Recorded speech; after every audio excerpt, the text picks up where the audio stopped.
Hi, Mystery Recapped here. Today, I'm going to explain an action comedy movie called Kick-Ass. Spoilers ahead. Watch out and take care. The movie opens with a voiceover from our protagonist, Dave Lazowski. He introduces himself as an ordinary teenager who is mostly invisible to everyone in his high school, except his two friends, Todd and Marty. He often fantasizes about women and has a crush on his classmate Katie Duxma. As an avid comic book reader, Dave always thought that his life would change drastically after a personal tragedy. However, when his mother died of an aneurysm, he found that for regular human beings, life simply moves on. One day, at a local comic book cafe, Dave and his two friends discuss how no one has ever become a superhero in real life. Marty replies that being a superhero requires superpowers or a vast amount of wealth. Their conversation is interrupted when Chris, the son of a local mobster, Frank D'Amico, arrives at the cafe. Dave feels sorry for him as he has a lot of money but is always seen by himself. He then approaches the loner boy to invite him for lunch, but Chris's personal bodyguard rudely sends him away. As they head out of the cafe, Dave and Todd are robbed by a pair of street gang members. Frustrated by the injustice, Dave returns home and decides to take matters into his own hands. Inspired by their conversation about superheroes at the comic cafe, he orders a green-colored diving suit off the internet and fits 2 batons to the back. He then begins to train himself to become a crime fighter, determined to make a difference in the world. Elsewhere, in a warehouse, mafia boss Frank and his crew are questioning one of his associates, Trey Hernandez. A few days ago, Trey was charged with overseeing a drug deal with a Russian gang, but he alleges that a vigilante dressed as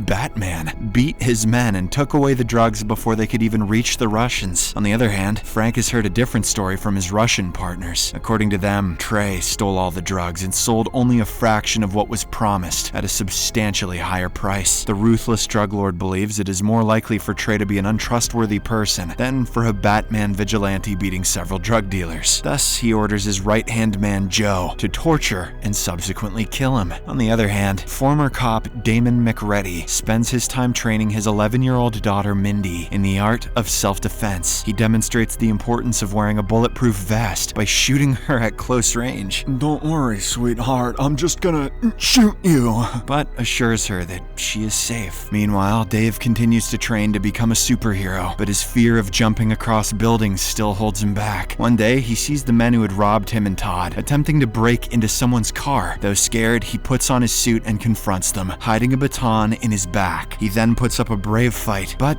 ends up getting stabbed, and the robbers manage to escape. As if that's not all, Dave stumbles onto the road and gets hit by a car, which quickly drives off. When the paramedics arrive, Dave asks them to hide his suit, worried about people finding out his identity. A few days later, Joe reports to his boss Frank that someone by the name of Trey Hernandez just sold more drugs to the Russian gang. He suspects that the Russians cooked up a fake story about being sold the drugs at a higher price. Enraged that he's losing money, Frank orders him to get back the drug shipment. The following night, Joe abducts and interrogates the Russian boss in a lumber warehouse. When the latter says that Trey Hernandez is still selling him the drugs, Joe shoves him in a giant industrial microwave and turns it on, killing him brutally. Meanwhile, Dave is discharged from the hospital after recovering from his injuries. Due to the car accident, he now has metal plates supporting his body, and also has a higher threshold for pain due to some damaged nerve endings. When Dave returns to school, he is surprised as Katie starts a conversation with him. She even invites him to hang out with her, offering to treat him to coffee. This excites Dave, and he rushes to inform his friend about it. Unfortunately, Marty explains that Katie likes lame ducks, and reveals that the entire school thinks Dave is a gay prostitute.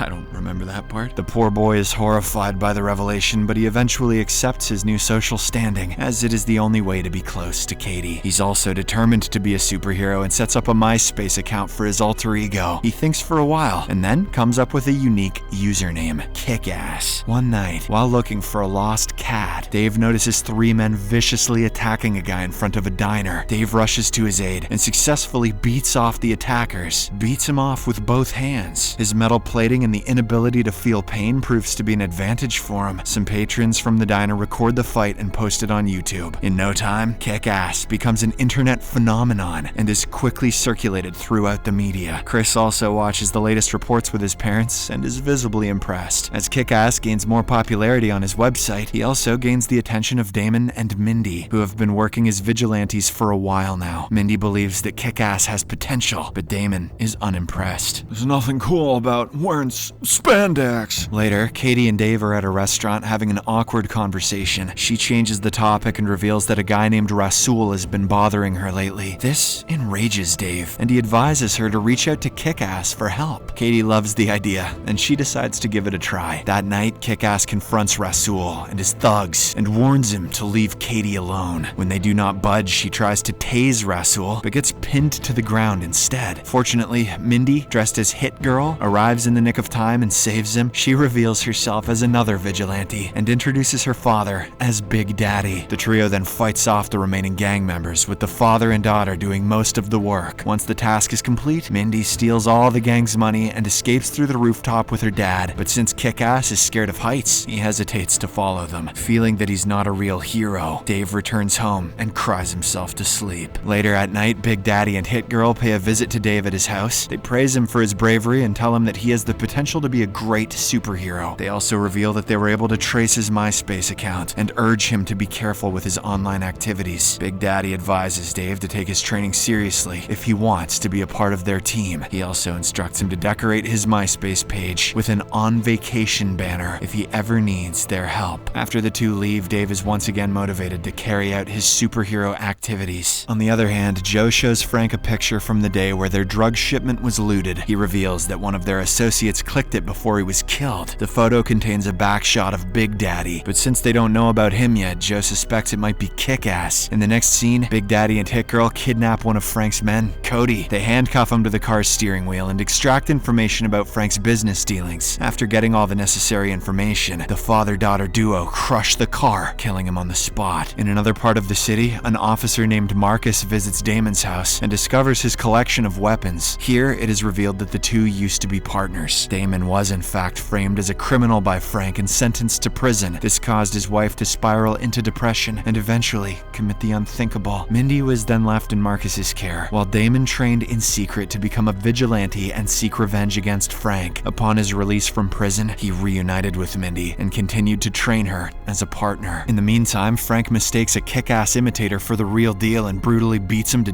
death. But he soon learns about the mistake and loses his cool. Chris, who has been eavesdropping the whole time, barges into the office with an alternative plan. He wants to pose as a superhero named Red Mist, who is inspired by Kick-Ass. He will then corner one of Frank's men during a drug deal and submit him to the police. Hopefully, this will allow Chris to get inside Kick-Ass's trusted circle. The plan works flawlessly as the media catches wind of Red Mist capturing a high-profile drug dealer. He then reaches out to Kick-Ass on his MySpace page, and the two meet a few days later. Red Mist offers to be a superhero sidekick and even shows off his flashy sports car to make a good impression. This is enough to convince Kick-Ass, and the duo heads to Frank's warehouse in the car. However, when they get to their destination, the warehouse is burning to the ground. They hurriedly rush inside and see that everyone is already dead. Red Mist then snatches a teddy bear from the shelf and runs out with Kick-Ass. Just as the building explodes, the two superheroes part ways. Meanwhile, Frank sees the destruction from afar and worries for his son, but seconds later, Chris returns and shows him the camera's footage that he had previously hidden inside the teddy bear. It shockingly reveals that Big Daddy was the one who killed all of their men and burned the warehouse. With their enemy now identified, Frank convinces Chris to use Kick-Ass and set up a trap for Big Daddy. On the other hand, Dave decides to give up on crime fighting after his close encounter at the burning warehouse. But one night, he sees spam emails from Red Mist requesting his help. This eventually changes his mind and he decides to don his Kick-Ass suit once more. During their meeting, Red Mist reveals that they're being blamed for killing the guys at the warehouse. He then convinces Kick-Ass to contact Big Daddy for help. Afraid of the police coming after them, our naive hero obliges by posting "on vacation" location on his MySpace. Damon and Mindy soon notice the distress signal and ask Dave to meet them at one of their hideouts. Following this, Red Mist and Kick-Ass drive to the location while being discreetly followed by Frank's men. When they arrive at the hideout, Big Daddy is surprised to see Red Mist, but he lets both of them in anyway. Unfortunately, this turns out to be a grave mistake, as Red Mist immediately shoots Hit Girl in the chest, causing her to fall out the window. Frank's men then barge in and knock both Big Daddy and Kick-Ass unconscious. Meanwhile, at Kick-Ass's MySpace, a countdown starts for the unmasking of the mysterious superhero, but in a horrifying twist, a live video feed pops up, showing Kick-Ass and Big Daddy handcuffed to chairs. Frank's men then start hitting the two ruthlessly, and soon splash gasoline on Big Daddy. At this critical moment, Hit Girl, who survived thanks to her bulletproof vest, sneaks into the hideout. She shuts down all the lights, and using her night vision goggles, attacks the men inside. One of the bad guys manages to light her dad on fire, but even as he burns, Big Daddy guides Hit Girl in combat, enabling her to finish off everyone. After the coast is clear, she finally extinguishes the fire, but it is too late. Her father is badly burnt, and he shares one last moment with her before passing away. At least there aren't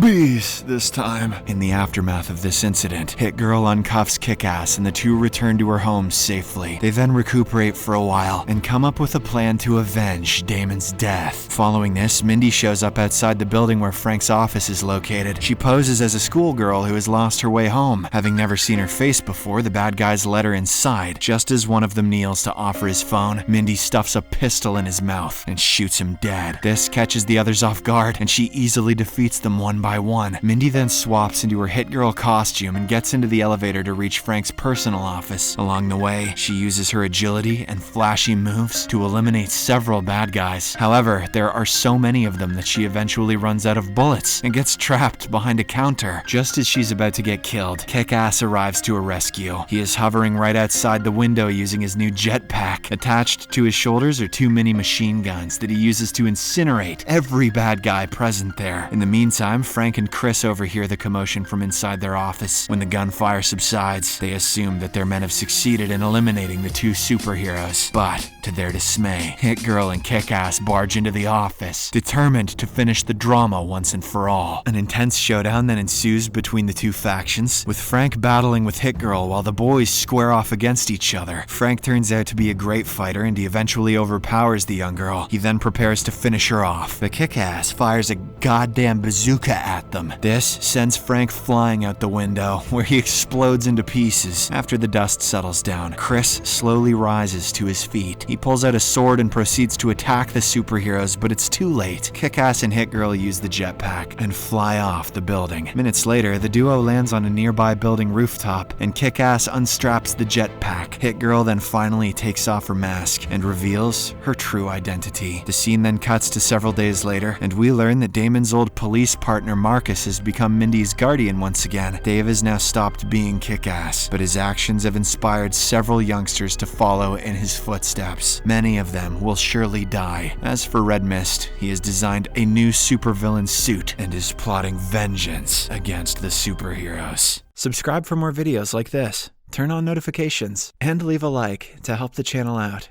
Thank you for watching.